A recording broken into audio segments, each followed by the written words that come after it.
Graça e paz a todos. Pode tomar seus assentos.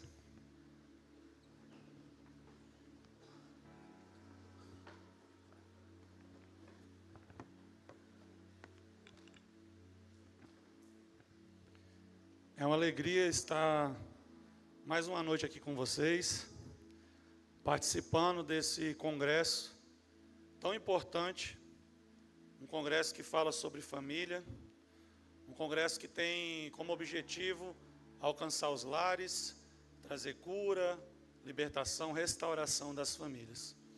Quem esteve aqui pelo menos um dia desses 4 dias de conferência, de congresso? Levante sua mão. Amém, glória a Deus. E que você possa ser grato no seu coração, porque vocês têm o privilégio, uma igreja aqui em Castro, que investe, que cuida de famílias, amém? Antes de começarmos, como foi apresentado, me chamo Wolfer. Nós viemos, eu junto com a minha esposa, a Arielle, viemos lá de Campo Grande, Mato Grosso do Sul. Somos da igreja dos apóstolos Elias e Elisângela, a igreja Fonte Viva. Somos líderes da Ação Família, um ministério que trabalha cuidando de famílias, de casais. Estamos aqui, queremos ser bênção na vida de vocês, amém? Antes de começarmos e entrarmos na palavra de Deus, eu gostaria de apresentar para vocês, minha esposa e eu temos um canal no YouTube, e está aparecendo aí, é o Se Liga no Reino. É um canal onde semanalmente nós postamos mensagens motivacionais em cima da palavra de Deus, devocionais.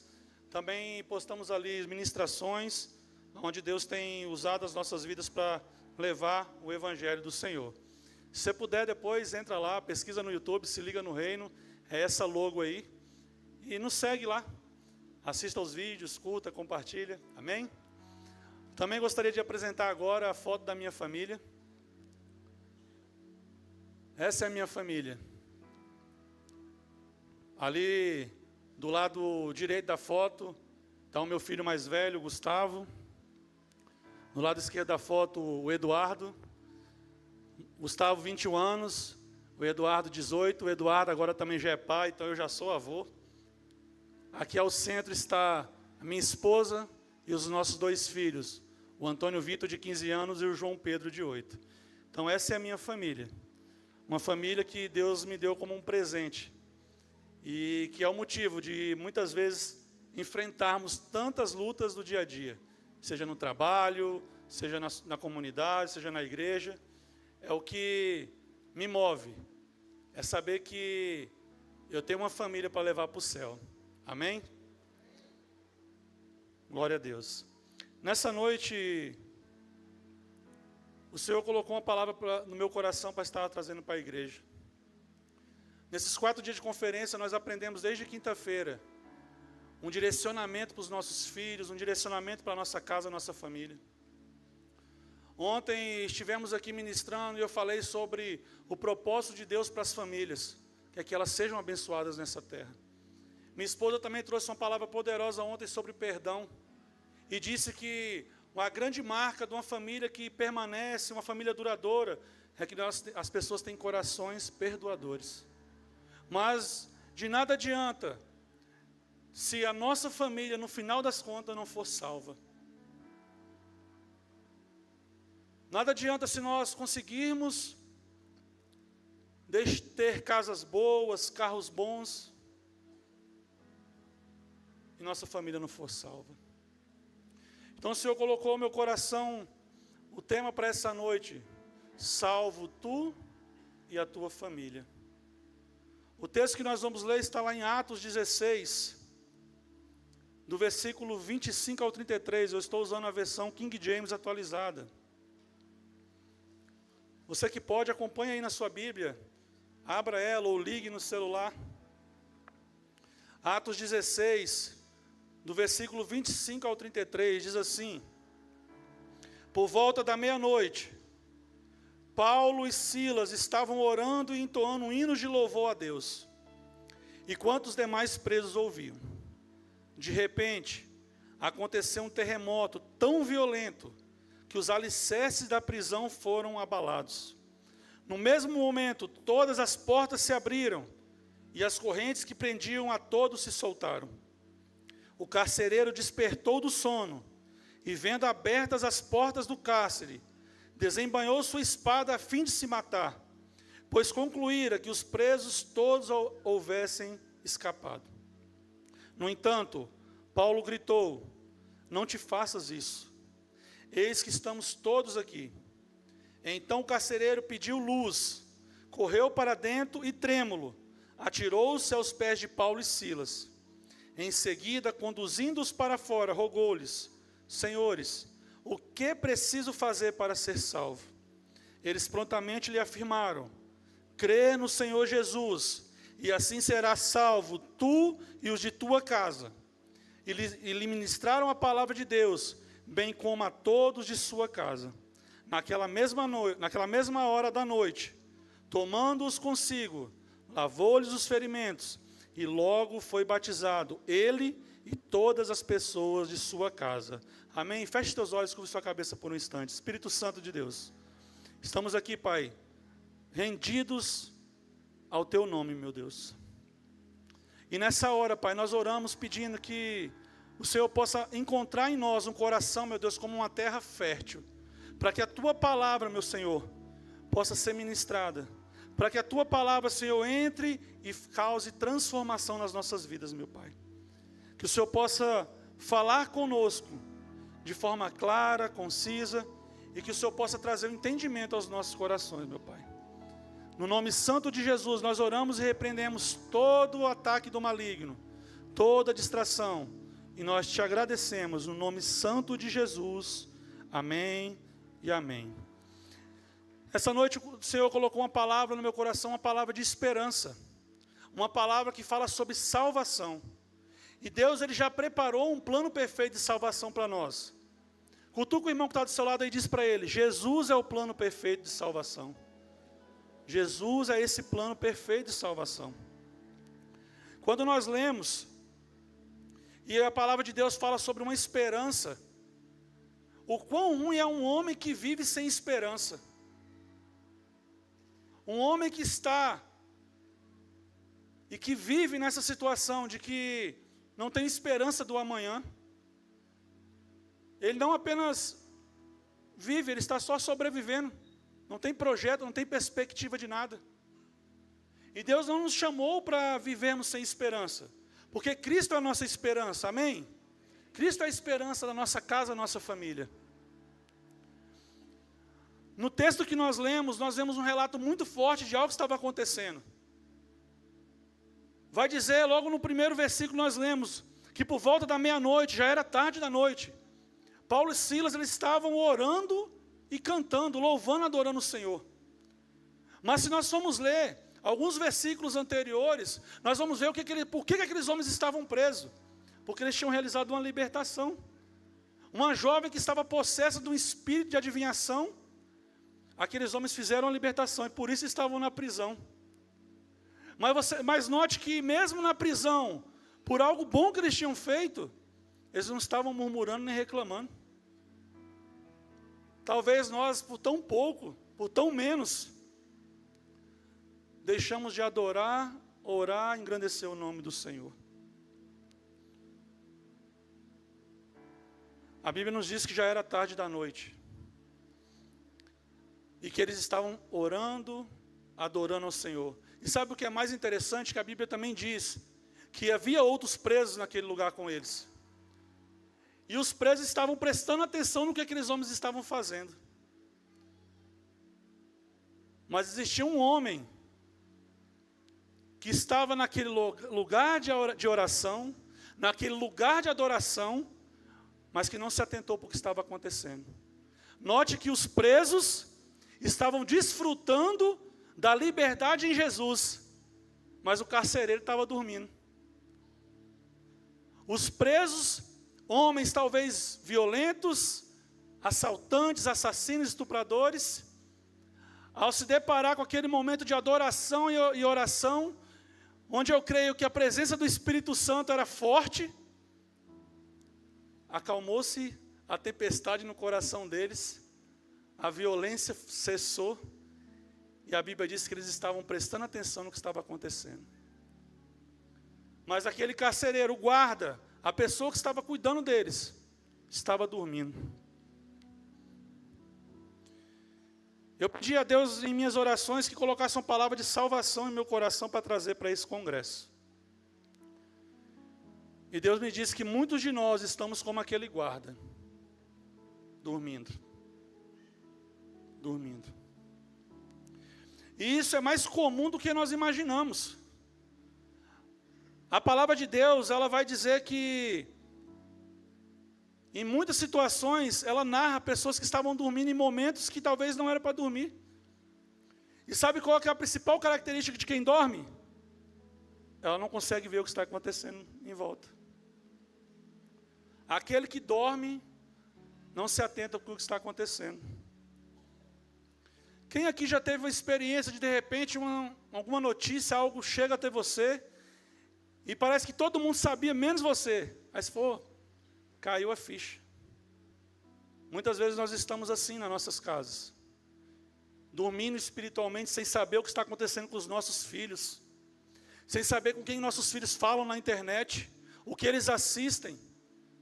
Muitas vezes estamos assim, dormindo espiritualmente nos nossos casamentos, sem saber que os nossos cônjuges estão passando por dificuldade, sem entender que talvez a sua esposa está tão calada porque ela está passando por uma luta, sem entender que muitas vezes seu marido chega do trabalho estressado, você não se preocupa nem com o que ele está enfrentando, você está dormindo espiritualmente.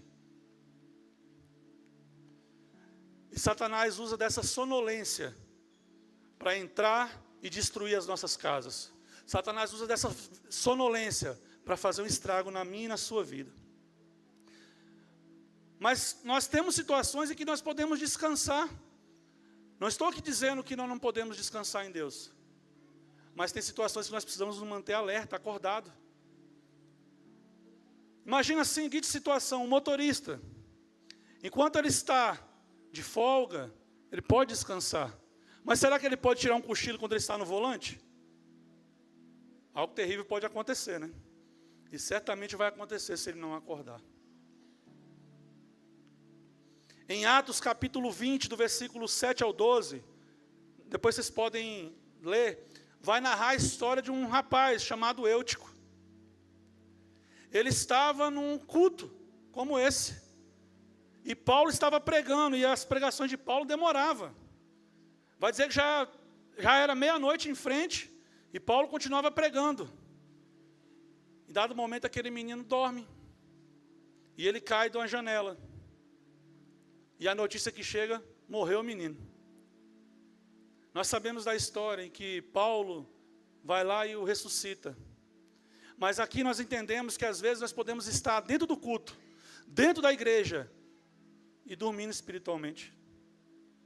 Podemos estar aonde a palavra é pregada, aonde existe oração, aonde existe unção, estarmos dormindo.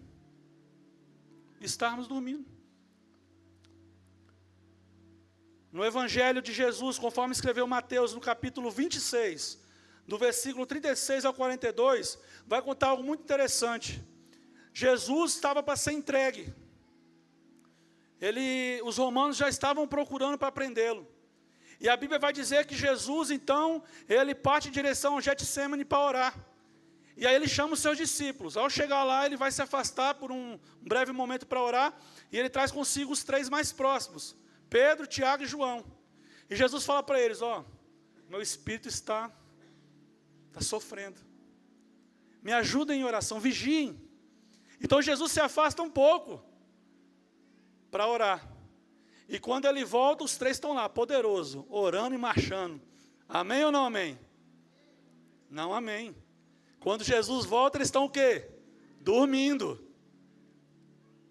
É um cenário de batalha espiritual. E aqueles 3 que estavam mais próximos de Jesus, estavam dormindo. Jesus volta e diz, vocês não podem vigiar comigo 1 hora sequer? 1 hora sequer? Irmãos, e Jesus volta de novo para orar. E quando ele volta pela segunda vez, agora eles estão poderosos na oração. O que eles estão fazendo? Dormindo. E isso acontece por 3 vezes. Então nós vemos que a realidade do sono espiritual está mais perto do que imaginamos. Mas existe uma palavra também lá em Efésios 5, no versículo 14, que diz assim: desperta, ó tu que dormes, levanta-te dentre os mortos, e Cristo resplandecerá sobre a tua pessoa. É uma palavra de despertamento. Precisa haver o despertamento da igreja do Senhor. Nós não podemos estar alheios às batalhas, às lutas que as famílias têm enfrentado. Nós temos que acordar. Amém? Mas então a palavra que nós lemos em Atos 16 nos diz que houve algo que acordou o guarda. Você consegue lembrar o que foi que acordou o guarda? A palavra vai dizer que Paulo e Silas estavam orando e adorando ao Senhor. E que de repente aconteceu o quê? Um terremoto. Aconteceu um grande terremoto. Quantas vezes acontecem coisas nas nossas vidas que ficamos questionando a Deus o porquê? Saiba que grandes terremotos vão acontecer para abrir os nossos olhos. A situação que você está passando, meu querido e minha querida, não é para te destruir. Existe uma frase que diz que a tempestade que me mantém acordado é melhor do que a calmaria que me faz dormir. Porque o inimigo, ele não tira férias, ele não brinca de ser Satanás. Nós aprendemos, nós escutamos muito quando cuidamos de casais que diz: Satanás não tem família. Então ele quer destruir o quê? A minha e a sua. Então, as grandes situações que acontecem na nossa vida não é para nos destruir, é para nos acordar. Nós precisamos acordar. Então o guarda acorda e se dá conta de que as portas da cela estavam abertas e fica desesperado. Imagina o sentimento daquele homem. A lei romana dizia o seguinte: o cara que é responsável em guardar os prisioneiros, se por acaso um daqueles prisioneiros fugir, a sentença, a condenação que estava sobre o prisioneiro, cai sobre o guarda. Então ele olha e fala: meu Deus. Imagina o desespero de achar que é melhor tirar a própria vida do que cair na mão dos romanos. Nem ele queria. Porque ele sabia como que era rígida a lei romana. Mas muitas vezes nós estamos como aquele homem. Quando os nossos olhos se abrem, quando nós acordamos, nós damos conta de que não estávamos cuidando como deveríamos cuidar daquilo que Deus nos deu. Que nós não estamos vigiando como deveríamos vigiar, que estamos dormindo. E na maioria das vezes, um grande acontecimento vem para abrir os nossos olhos e nos tirar do sono profundo. A palavra de Deus diz que o homem se desespera e ele tira da espada e tenta contra a própria vida. E quando ele vai para se matar, ele escuta uma voz que veio do fundo da prisão. E a voz diz para ele: não te faça isso. Meus queridos, eu não sei qual foi o terremoto que te despertou. Eu não sei qual foi a situação que abriu os seus olhos. Talvez tenha sido esse congresso que tenha aberto os teus olhos espirituais, que tenha te tirado da sonolência. Eu não sei qual a dificuldade que você tem passado. Eu não sei se o terremoto na sua vida veio como um problema financeiro, como um desemprego, como uma situação dentro da sua casa. Mas a palavra de Deus vem ao meu encontro e ao seu encontro nessa noite, dizendo: não faça isso contra ti. Talvez você pensou ainda hoje em acabar com tudo. Talvez você pensou ainda hoje em abandonar sua família. Talvez você pensou ainda hoje em desistir do teu sonho, talvez de ser um empresário. Talvez o seu negócio está indo devagar, quase parando. Mas Deus tem te honrado nas pequenas coisas. Assim como o pastor Cid falou, talvez o que está faltando é um posicionamento seu em honrar mais o Senhor. E Deus nessa hora está te dizendo: não desista, não faça isso. Talvez nesse dia ainda você veio para cá e antes de vir você pensou em tirar sua própria vida. Ei, eu quero liberar sobre a sua vida a palavra que nós escutamos aqui: não faça isso. Não faça isso. Deus tem novidade de vida para mim e para você. Aleluia, Senhor. Se Deus permitiu esse terremoto na sua vida, não foi para te destruir, sim para te acordar. Ainda há esperança para você. Ainda há esperança para a sua vida, para a sua família, em nome de Jesus. Jesus é a esperança das nossas vidas, amém? Glória a Deus, Senhor. E é interessante porque aquele homem, ao despertar, a passar por tudo isso, ele pede uma coisa, ele pede para os outros guardas que estavam ali: me dê luz. Me dê luz. Você já percebeu que quando a gente acorda, a gente fica meio, com as vistas meio embaçadas? Se nós não acendermos a luz, talvez nós vamos sair trombando nas coisas, e é sempre aquele dedinho que bate na quina de alguma coisa, né? Porque quando estamos em meio às trevas, a nossa visão fica limitada. Então aquele homem, ele pede: me dê luz. Me dê luz. João capítulo 8, no versículo 2, Jesus diz: eu sou a luz do mundo. Aquele que me segue não andará em trevas, mas terá a luz da vida. Então aquele homem está pedindo luz. E você pode entender nessa noite, através dessa palavra, que quando estivermos na presença de Jesus, que é a luz que ilumina as nossas vidas, nós não andaremos em trevas, nós teremos visão ampla de onde estamos pisando. Jesus é aquele que nos direciona. Quanto mais exposto à luz, melhor nós caminharemos.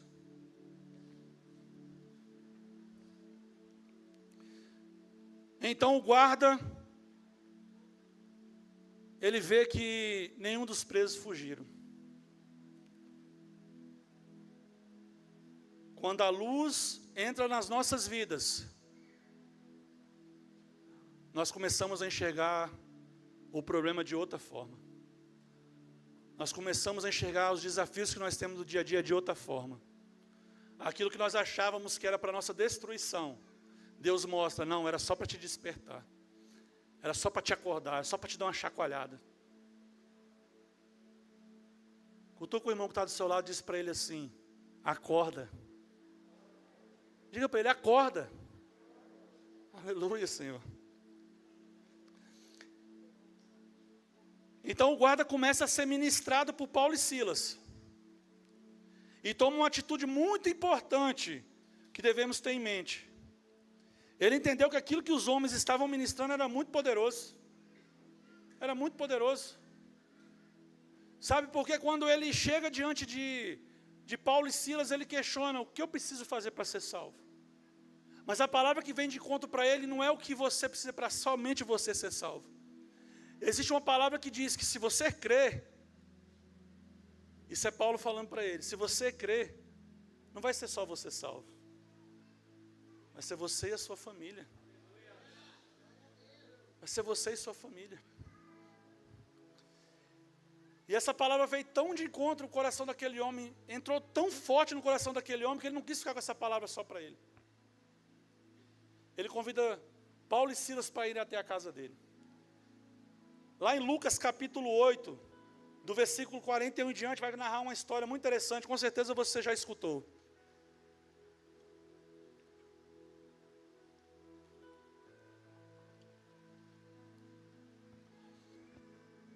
Vai dizer do momento em que um homem chamado Jairo, ele vai em encontro a Jesus. E ele tinha uma dificuldade. A filha dele estava doente. Então ele convida Jesus: vamos até minha casa? Porque se você for até minha casa, Senhor, e orar pela minha filha, ela vai ser curada. E nós sabemos que Jesus, ele se dispõe: eu vou lá. E no meio do caminho, ele encontra a mulher do fluxo de sangue, que também é curada. Aí então chega as más notícias. Lembra que nós falamos do terremoto? Aí chega o terremoto, a notícia na vida de Jairo: ei, para de incomodar o mestre. A menina já morreu. Muitas vezes nós preferimos escutar as vozes que dizem para desistirmos do que escutar a voz de Deus que diz para continuarmos. Às vezes você tem um sonho tão forte, e você tem lutado a vida inteira, e Deus te deu uma promessa, e Ele é fiel para cumprir. Mas alguém chega para você e diz, não, desiste, é difícil demais. E você prefere acreditar no que alguém está te dizendo do que naquilo que Deus te disse.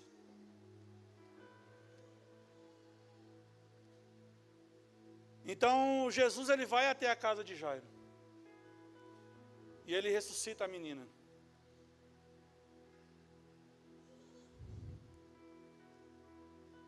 Eu acho interessante porque Jesus ele libera uma palavra tão poderosa sobre a vida de Jairo. Porque ele acreditou no que Jesus estava falando para ele. Sabe por quê, irmãos? De verdade, tem muitas pessoas que vão falar para você, para de incomodar o seu líder de célula, para de pedir oração para o seu pastor, ele tem outras coisas para resolver, para de orar por essa situação, não tem mais jeito. Mas levanta sua mão nessa hora agora, em nome de Jesus. A palavra que Deus tem para a nossa vida, para mim e para a sua casa é: não temas, crê somente. Não temas, crê somente. Irmão, se Jesus está dizendo para nós não temer, se Ele está dizendo para nós somente crer, isso já basta para nós. Isso já basta para nós. Você pode projetar o versículo 50 de Lucas 8, vamos declarar isso. Vamos declarar. Na versão da King James a qual estou, o versículo diz, no final do versículo, não temas, tão somente crê e ela será salva. Vamos declarar isso, todos nós juntos, amém? Vamos declarar, quando nós falarmos ela será salva, vamos pensar na nossa casa, na nossa família, vamos direcionar a nossa mente naquilo que Deus, que nós estamos buscando nesse congresso. Vamos lá? Não temas. Vamos lá, pessoal, tá fraco, hein? Vamos lá, 1, 2, 3. Não temas, tão somente crê, e ela será salva. Melhorou. Vamos agora, valendo? Vamos lá, 1, 2, 3. Não temas, tão somente crê, e ela será salva. Vamos dar uma salva de palmas para Jesus. Aleluia, Senhor.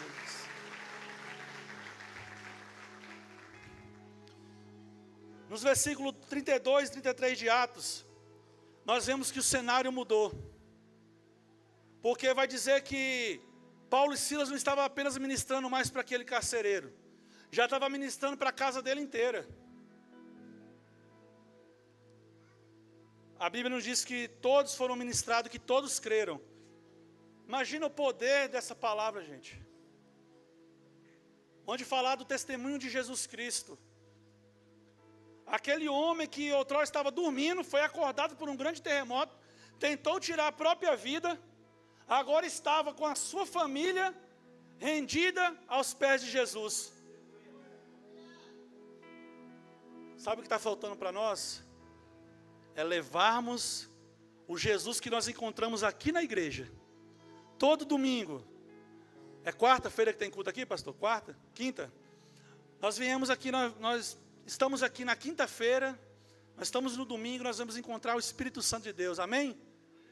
O que está faltando é nós levarmos essa presença para dentro das nossas casas, a apresentar esse Cristo que impediu que eu tirasse a minha vida, esse Cristo que transformou a minha história, esse Cristo que gritou lá de dentro, não faça isso contra ti, eu sou a luz para iluminar a sua vida.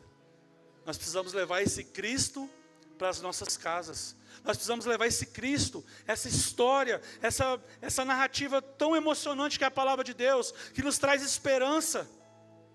Essa verdade que é aquilo que foi dito pelos profetas, que foi escrito aqui pelos discípulos, que pode mudar, que pode transformar vidas.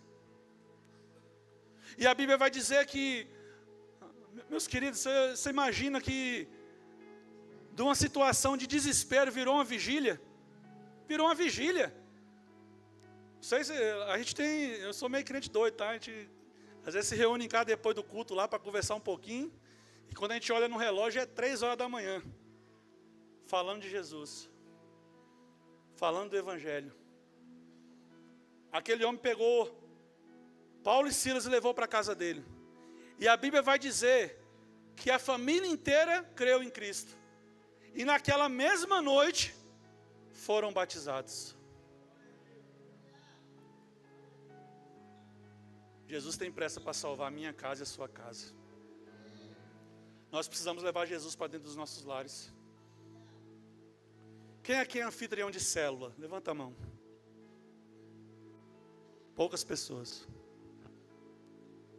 Talvez como passo de fé, procure o seu líder, procure o pastor e diz assim: eu quero abrir a porta da minha casa para ser uma célula. Porque eu tenho certeza que haverá salvação na sua casa.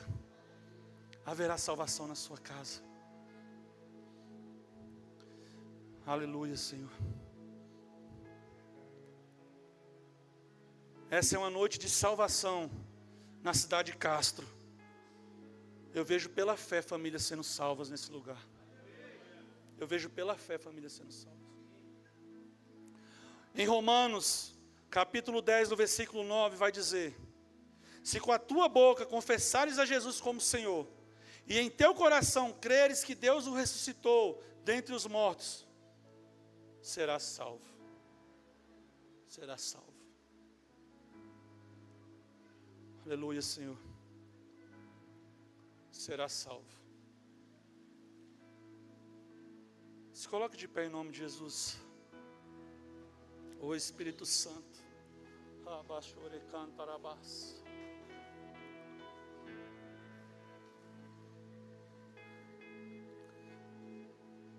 Aquele homem fez uma pergunta: o que eu preciso fazer para ser salvo?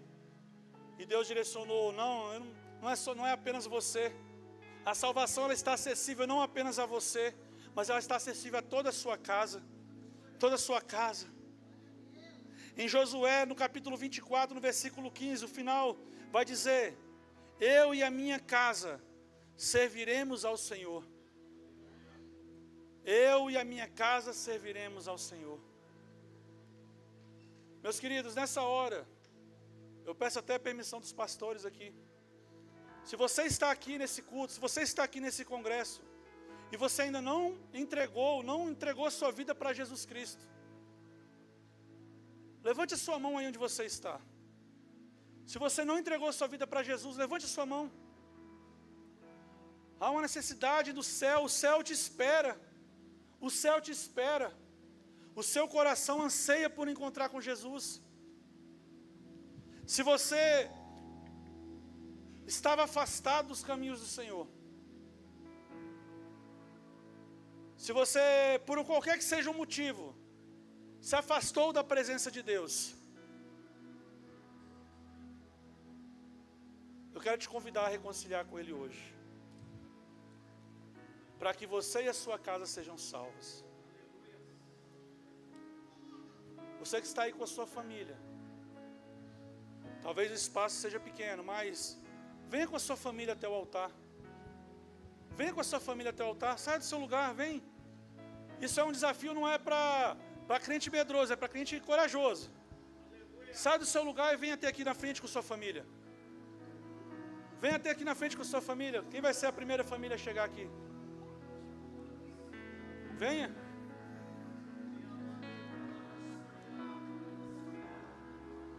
No físico você está dando um passo de fé. No espiritual você está declarando que você e a sua casa servirão ao Senhor.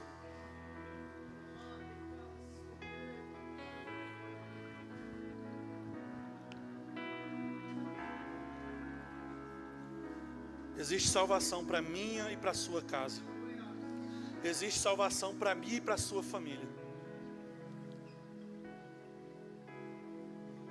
A palavra de Deus, ela precisa de pessoas para ser transmitida. A palavra de Deus precisa de famílias. Meus queridos, família é tão importante para Deus, que Ele não abriu mão ao vir a esse mundo de ter uma família. Jesus, Ele teve uma mãe e um pai na terra, para demonstrar a importância da família para Deus.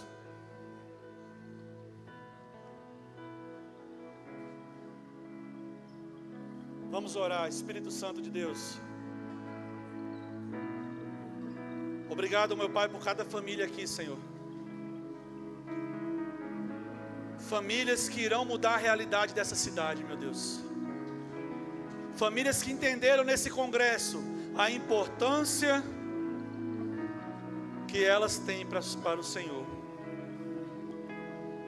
Espírito Santo de Deus, continue falando a cada coração. Intercessores, estamos em guerra. Pai, no nome santo de Jesus, cada família, Senhor, que saiu do seu lugar e veio aqui à frente, meu Pai, nós cremos que são famílias que a Tua presença não está somente aqui, mas elas têm levado para casa. Aqueles que não puderam estar aqui também na frente, meu Pai, mas que entenderam que precisam apresentar Jesus Cristo para aqueles que os rodeiam, para aqueles que moram com eles, meu Pai. Pai, nós declaramos, meu Deus, e nós pedimos que a Tua presença, meu Pai, capacite, meu Pai. Capacite, meu Deus, cada pai, cada mãe, cada filho, meu Pai. Que haja restauração nos lares, Senhor. Que haja perdão, meu Deus. Que a Tua presença invada, meu Senhor, os nossos lares. Que a Tua presença, Senhor Jesus, faça morada em nós, meu Deus.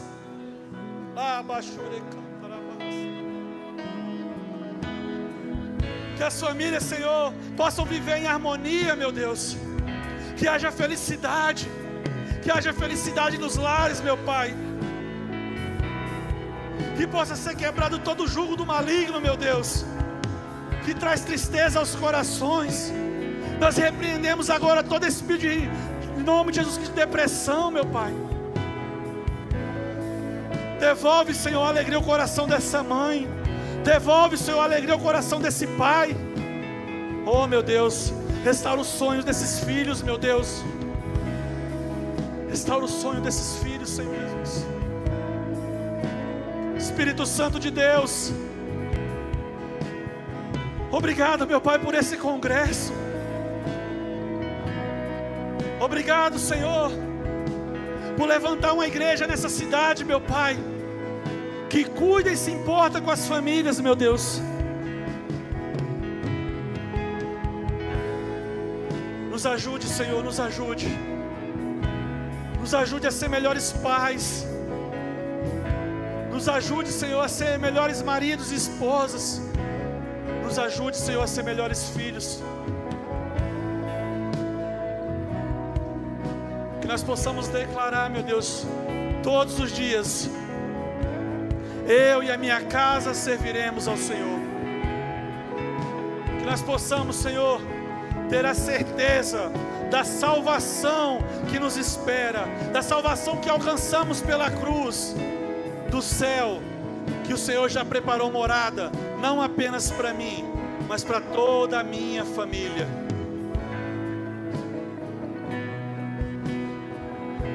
Que o poder do Senhor, meu Pai, possa tomar conta dos nossos corações, e que no nome de Jesus, famílias sejam restauradas, casamentos sejam restaurados e curados. Reacende, meu Pai, o amor. Restaura, Senhor, o respeito. Restaura, Senhor, a cumplicidade. Cuida, meu Deus, dos teus filhos, no nome santo de Jesus. Abençoe as famílias, meu Pai. Abençoe as famílias, porque sabemos que o Senhor tem um plano, um projeto para cada uma delas, meu Pai.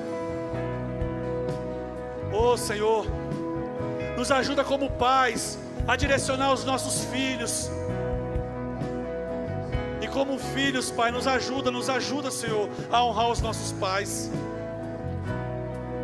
Que os maridos possam amar suas esposas, e que as suas esposas possam encontrar em seus maridos um lugar seguro, em seus maridos um homem, um sacerdote, a quem existe uma missão, a quem elas serão submissas, porque estarão debaixo da mesma missão.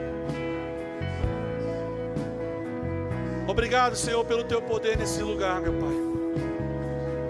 Obrigado porque quando chegamos aqui, a Sua presença já estava aqui nos aguardando. Que possamos, meu Senhor, não somente hoje, não somente por emoção, mas que possamos, meu Deus, todos os dias das nossas vidas, levar a Tua presença, levar a Tua palavra e Te fazer conhecido, meu Deus, nos 4 cantos dessa cidade, desse estado, dessa nação. Que o Senhor possa levantar, meu Deus, um dia chamado agora, presente, homens e mulheres desejosos em pregar a Tua palavra. Que a geração que está se levantando, meu Deus, os jovens, venham queimar, ser incendiados pelo amor de pregar o Teu Evangelho. Não deixe que nada, meu Deus, substitua a Tua presença na vida deles, meu Deus. Nós oramos, agradecidos, no nome santo de Jesus. E você que crê que essa palavra é viva, você que crê que Jesus Cristo fez uma restauração na sua casa, na sua família, dê a sua melhor salva de palmas para Jesus. Aleluia. Aleluia.